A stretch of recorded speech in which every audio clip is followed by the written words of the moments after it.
আসসালামু এই বাড়ি আমার। বাপের সাথে কিভাবে না না আমার বাড়ি।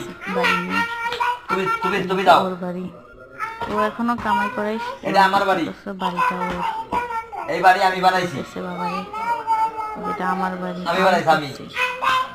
আর বাবা বলতেছে আমার বাড়ি কথা বলে জিততে পারে না তো তারপরে মারতেছে মানে ওর কথা হচ্ছে বাড়িটা আমার।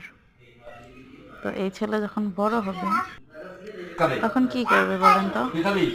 আর এই যে একজন উনি তো কিছু বুঝেই না আসলে কি বড়গুলা একটু বলদি হয় খায় বেশি একদম বাস্তব বড়টা বুঝেই না আর ছোটটা সমান করতেছে এটা আমার বাড়ি আমার বাড়ি আমি করছি করে শিশি করে দিচ্ছে কথায় করে জিততে পারে নাই করে শিশ করে দিয়েছে যে আবার বলতেছে যেন শিশ